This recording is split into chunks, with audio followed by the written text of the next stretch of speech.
So that's where I stick. I stick to those rules, and that's what we'll focus on here in the debriefing, things like that. But it is always helpful to have a vocabulary we could use with our clients that's maybe less technical.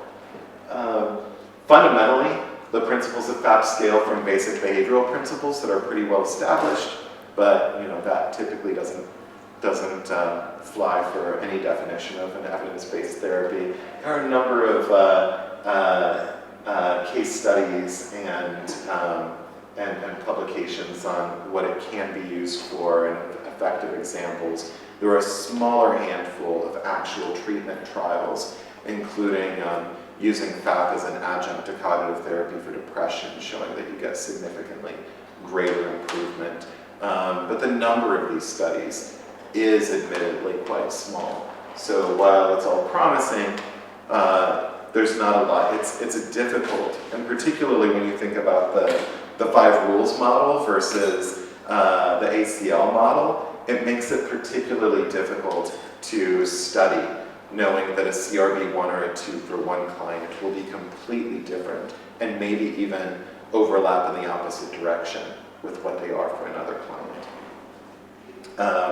There is literature, however, that CBT therapists just rarely or minimally focus on the relationship in session. So it is important to consider that this could be an adjunct to anything that you're doing. Let's see, I kind of glossed over this already. ACL, just an attempt to be more digestible, yeah. So, when we think about how to identify and start thinking about 1s and 2s, how do we watch for these and how do we identify them with our clients? Sometimes the most helpful place to start is to think about our clients' responses to unwanted experiences.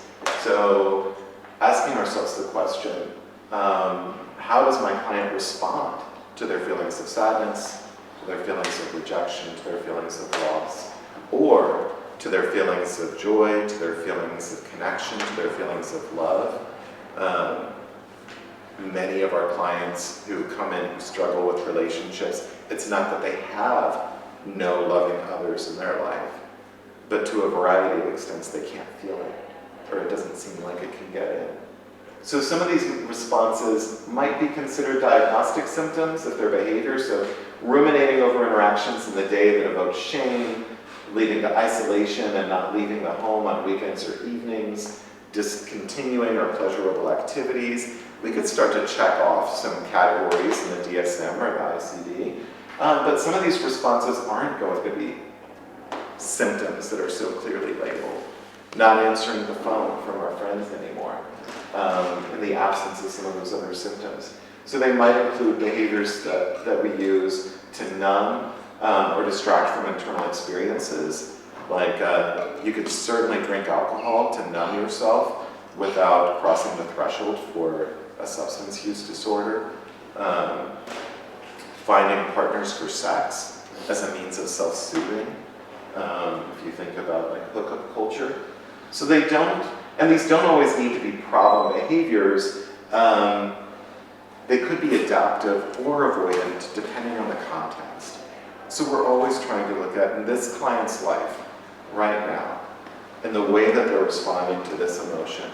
Are they doing this as a way to